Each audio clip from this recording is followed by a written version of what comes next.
فلسطین کے گرد واقع عرب ریاستیں جن میں مصر اور اردن قابل ذکر ہیں، اگر صہیونی ایجنٹوں کے ہاتھوں میں نہ جا چکی ہوتی اور فلسطینی مجاہدین کو لاجسٹک سپورٹ مہیا ہوتی رہتی تو اسرائیل کبھی اتنی دیدہ دلیری سے معصوم فلسطینی شہریوں کو نشانہ نہ بناتا۔ امریکی انتظامیہ کے یہودی تعمیرات کے حوالے سے سخت بیانات سامنے آنے پر یہ تاثر لیا جا رہا تھا کہ امریکی صدر باراک اوباما کی اسرائیل نواز پالیسی میں کچھ بدلاؤ آیا ہے، جسے تحریک آزادی فلسطین کے تناظر میں بجا طور پر مثبت قدم قرار دیا جا رہا تھا۔ مگر اسرائیلی وزیر اعظم نیتن یاہو کے دورہ امریکہ نے دونوں ممالک کی فلسطین کے متعلق دو رخی پالیسی کو ایک بار پھر واضح کر دیا۔ حقیقت یہی ہے کہ فلسطین کے بارے میں اسرائیل کی پالیسی مکمل طور پر امریکی حمایت یافتہ ہے، جس کا اعادہ متعدد بار امریکی صدر اور خارجہ سیکرٹری ہیلری کلنٹن نے کیا ہے۔ تجزیہ نگاروں کے مطابق اس بات کا یقین ضروری ہے کہ اوباما اسرائیل کے سامنے بے بس ہیں یا پھر اوباما اسرائیل کے بااعتماد دوست ہیں۔ ایک مسلمان کی اولاد ہونے کے ناطے اوباما کے عہدہ صدارت پر بیٹھنے کے بعد اسرائیلی انتظامیہ نے خدشہ ظاہر کیا تھا کہ اوباما یہودیوں کے مقابلے میں مسلمانوں کی حمایت کریں گے، جبکہ اوباما نے اپنے انتخابی عمل کے دوران ہی یہ واضح کر دیا تھا کہ وہ اسرائیل کے ساتھ نہ صرف اچھے تعلقات کا تسلسل جاری رکھیں گے بلکہ بش کی پالیسیوں کو لے کر آگے بڑھیں گے۔ اوباما نے اسرائیلیوں کے اچھے دوست ہونے اور مربی ہونے کا کردار بحسن و خوبی ادا کیا ہے۔ یہ اسرائیل کی واضح اور کھلی حمایت کی یقین دہانی ہی تھی کہ امریکی صہیونیوں کی تنظیم کے 78% افراد نے جان میک کین کی بجائے باراک حسین اوباما کو ووٹ دیا۔ بعد ازاں باراک اوباما نے وائٹ ہاؤس کے چیف آف سٹاف کے عہدے کے لیے مسلمانوں کے کٹر دشمن راہم ایمانوئل کو منتخب کر کے ہر طرح کے خدشات کو ختم کر دیا۔ ایمانوئل اسرائیلی شدت پسند رہنما ڈاکٹر بنجامن ایمانوئل کے صاحبزادے ہیں۔ اوباما نے اپنے قریبی عہدیداروں اور مشیروں کے لیے صہیونیوں کا انتخاب کر کے اپنی اسرائیل نوازی کا پورا ثبوت دیا۔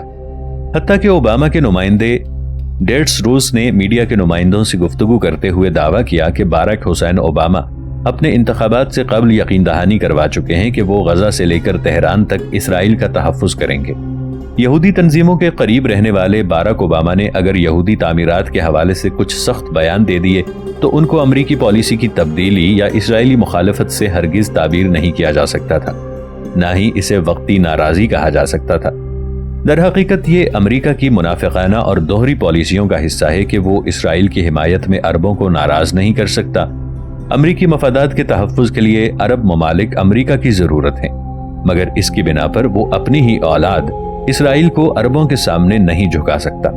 یہ امریکہ ہی ہے جس نے عین عرب ممالک کے وسط میں لا کر یہودیوں کو آباد کیا تاکہ مسلمان کمزور رہیں اور اسرائیل جیسے ممالک کی چیرہ دستیاں عرب ریاستوں کو کبھی اٹھنے یا ایٹمی قوت بننے نہ دیں۔ امریکہ اور اسرائیل کی دوستیاں مضبوط اور مستحکم بنیادوں پر استوار ہیں۔ ان دوستیوں کی بنیاد عرب مخالفت سے استوار ہوتی ہے اور مسلمانوں کے وجود کے خاتمے پر جا کر ختم ہو جاتی ہے۔ اسرائیل کی حمایت میں اوباما سابق صدر بش سے بھی 2 ہاتھ آگے تھے۔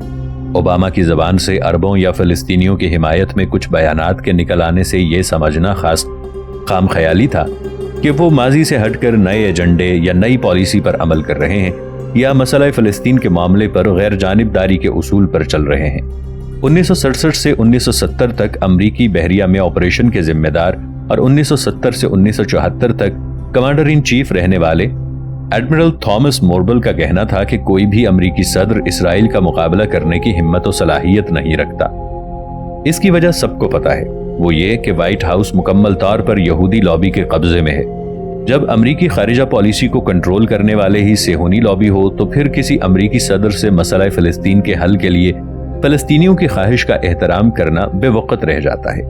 اوباما نے اسرائیل نوازی کا ثبوت ایک بار نہیں متعدد بار دیا ہے۔ اقوام متحدہ کی جنرل اسمبلی کے اجلاس سے خطاب کرتے ہوئے انہوں نے سٹیج پر بلبلا نیتن یاہو کی تعریف کرتے ہوئے امریکہ اور اسرائیل کی دوستی کو عظیم اور قابل فخر سرمایہ قرار دیا۔ اسرائیل کے ساتھ سچی اور پکی دوستی کے دعوے دار کس طرح یہودی تعمیرات، مسجد اقصی اور دیگر اقدامات پر دل سے اسرائیل کی مخالفت کر سکتے ہیں؟ کوئی بھی ذی شعور امریکہ کے ظاہری رویوں کو اسرائیل کی مخالفت پر محمول نہیں کر سکتا۔ امریکی تنقید کے باوجود کالونیوں کی تعمیر و توسیع کے کام کا جاری رہنا اندر کی ساری کہانی کا بھید کھول کر رکھ دیتا ہے۔ امریکہ نے پہل تو یہی کوشش کی کہ وہ عربوں کی یہودی تعمیرات کے باوجود بھی امن مذاکرات کا حصہ بننے پر آمادہ کرے تاکہ اسرائیل کے لیے خطے میں مکمل طور پر امن اور سکون کی فضا پنپ سکے اور وہ حماس سے لاپرواہ ہو کر لبنان کی حزب اللہ یا ایران سے مقابلہ کر سکے۔ اسرائیلی وزیر اعظم نیتن یاہو کا امریکہ کا 3 روزہ دورہ دونوں ممالک کے تعلقات کی وضاحت کرتا ہے۔ یہ دورہ ایک ایسے وقت میں ہوا جب یہودی بستیوں کے حوالے سے دونوں ملکوں کے درمیان تناؤ کی کیفیت نے جنم لیا۔ امریکی وزیر خارجہ ہیلری کلنٹن نے اسرائیلی وزیر اعظم بنجامن نیتن یاہو کے دورے کے موقع پر یہودی بستیوں میں اضافے کی پالیسی کی مخالفت کرتے ہوئے قیام امن کے لیے اسے مشکل راستہ قرار دیا۔ ہیلری نے واشنگٹن میں اسرائیلی لابی گروپ AIPAC سے خطاب کرتے ہوئے کہا کہ مشرق وسطی میں قیام امن کے لیے اسرائیل کے سامنے مشکل راستے ہیں لیکن یہ اہم بھی ہیں۔ ان کا کہنا تھا کہ اس ضمن میں نیتن یاہو کو اعتماد کی بحالی کے لیے اقدامات کا ایک واضح خاکہ پیش کرنا ہوگا۔ مشرقی بیت المقدس یا مغربی کنارے میں نئی بستیوں کی تعمیر باہمی اعتماد کو نقصان پہنچائے گی اور ابتدائی مرحلے میں جاری ہونے والی بالواسطہ بات چیت کو باضابطہ مذاکرات تک نہیں پہنچنے دے گی، جو ان کے مطابق دونوں فریقین یعنی اسرائیل اور فلسطین کی ضرورت ہے۔ ناظرین، آگے بڑھنے سے پہلے کامنٹ سیکشن میں ہمیں اپنی آراء سے ضرور آگاہ کیجیے گا کہ آپ کو ہماری یہ سیریز کیسی لگ رہی ہے۔ آئندہ آنے والی اقساط سے باخبر رہنے کے لیے ہمارے چینل کو سبسکرائب کر لیں اور ساتھ موجود بیل آئیکن کو ضرور کلک کر لیں۔ شکریہ۔ اسرائیلی وزیر اعظم کے اعتماد کو دیکھ لیجئے کہ انہوں نے امریکہ کے دورے سے قبل ہی یہ کہہ دیا تھا کہ ان کا ملک بیت المقدس میں یہودی بستیوں کی تعمیر کو روکنے کا کوئی ارادہ نہیں رکھتا۔ اسرائیل اچھی طرح جانتا ہے کہ بیت المقدس پر فلسطینیوں کا حق ہے۔ عالمی سطح پر بھی بیت المقدس پر اسرائیل کی ملکیت کے دعوے کو تسلیم نہیں کیا جاتا، پھر بھی اسرائیل ہٹ درمی سے بیت المقدس کو ہتھیانے کے منصوبے پر عمل پیرا ہے۔ اسرائیل بیت المقدس کے پورے علاقے کو اپنا دارالحکومت قرار دیتا ہے، جبکہ فلسطین مشرقی بیت المقدس کو مغربی کنارے اور غزہ پر مشتمل اپنی مستقبل کی ریاست کو دارالحکومت بنانا چاہتا ہے۔ اسرائیلی وزیر اعظم نے دورہ امریکہ کے موقع پر بجائے یہودی تعمیرات کے منصوبے سے پیچھے ہٹنے کے وائٹ ہاؤس میں بات چیت کے بعد ایک بار پھر اس منصوبے کو روبہ عمل لانے کا امکان ظاہر کرتے ہوئے یہاں تک دھمکی دے دی کہ اگر امریکہ نے نئی بستیوں کی تعمیر روکنے کے مطالبے کی تائید کی تو امن مذاکرات کو 1 سال کے لیے معطل کر دیا جائے گا۔ اسرائیلی وزیر اعظم نے امریکہ میں پہنچ کر یعنی امریکہ کے سر پر سوار ہو کر یہ اعلان کیا کہ بیت المقدس کوئی نئی بستی نہیں ہے۔ یہودی 30,000 سال سے بیت المقدس میں مکان بناتے چلے آ رہے ہیں اور آج بھی تیار بیٹھے ہیں۔ بیت المقدس کوئی نئی آبادی نہیں بلکہ ہمارا دارالحکومت ہے۔ مشرقی بیت المقدس کے نزدیک یہودیوں کے لیے 1600 مکانات کی تعمیر سے اسرائیل اور امریکہ کے درمیان بظاہر ٹکراؤ چل رہا تھا، جس کی وجہ سے امریکہ نے اسرائیل کو مذاکرات کے تعطل یا خاتمے کا الزام بھی دیا، جسے کہ اسرائیلی وزیر اعظم نے امریکہ میں اسرائیل نواز لابی گروپ سے خطاب کرتے ہوئے قطعی طور پر مسترد کر دیا۔ ماہرین کے مطابق اسرائیلی وزیر اعظم کا دورہ امریکہ دونوں کے درمیان تعلقات کو پھر سے مثبت اور خوشگوار سمت میں لانے کے لیے ترتیب دیا گیا تھا۔ اس ضمن میں اسرائیلی وزیر اعظم کی امریکہ کی یہودی لابی سے ملاقات دراصل امریکی انتظامیہ پر دباؤ ڈالنے کے مقصد سے تھی۔ اس موقع پر ہیلری کلنٹن کے بیان کو نظر انداز نہیں کیا جا سکتا، جس میں امریکی وزیر خارجہ نے واضح طور پر کہا کہ ہم چٹان کی طرح اسرائیل کے ساتھ ہیں اور ہمیشہ رہیں گے۔ حالانکہ اس بیان سے قبل امریکی یہودی لابی سے ہیلری کے خطاب کو اسرائیل کے لیے نصیحت آموز قرار دیا جا رہا تھا، جس میں ہیلری نے اسرائیل کو سمجھاتے ہوئے اس بات پر آمادہ کرنے کی کوشش کی کہ جوں کا توں موقف تمام فریقین کے لیے ناقابل قبول ہے۔ یہ صرف تشدد اور ناقابل تعبیر خواہشات کا موجب ہے۔ یہ امریکہ کا فرض ہے کہ وہ سچائی سے کہہ دے، ایک ایسے وقت جب اس کی ضرورت ہو۔ فلسطینیوں کے ساتھ تنازعات کے خاتمے کے لیے اسرائیل کے لیے اقدامات ضروری ہیں، کیونکہ یہ چیز ایک محفوظ اور جمہوری یہودی مملکت کی حیثیت سے اسرائیل کے طویل میادی مستقبل کے لیے خطرناک ہے۔ ہیلری نے یہ بھی کہا کہ امریکہ اسلام پسند فلسطینی گروپ حماس سے مطالبہ جاری رکھے گا کہ وہ مزاحمت کا راستہ ترک کرتے ہوئے اسرائیل کو تسلیم کر لے۔ امریکہ نے ہمیشہ اسرائیل کی حمایت میں بیانات دیے ہیں اور اقدامات اٹھائے ہیں۔ امریکہ کی اسرائیل نوازی کسی بھی شک و شبے سے بالاتر ہے، مگر اسرائیل نے امریکہ کی مہربانیوں کا احترام کرنا یا رائے پر عمل کرنا تو درکنار، کبھی امریکہ کا جھوٹے منہ لحاظ رکھنے کی کوشش بھی نہیں کی۔ اس کا مظاہرہ حال ہی میں ایک بار پھر لگایا جا سکتا ہے جب امریکی نائب صدر جوزف بائیڈن اسرائیل کے دورے پر تھے۔ اسرائیل نے یہودی تعمیرات روکنے کے امریکی مطالبے کو مسترد کرتے ہوئے خاص طور پر بائیڈن کے دورے میں 1600 نئے مکانات کی تعمیر کا اعلان کیا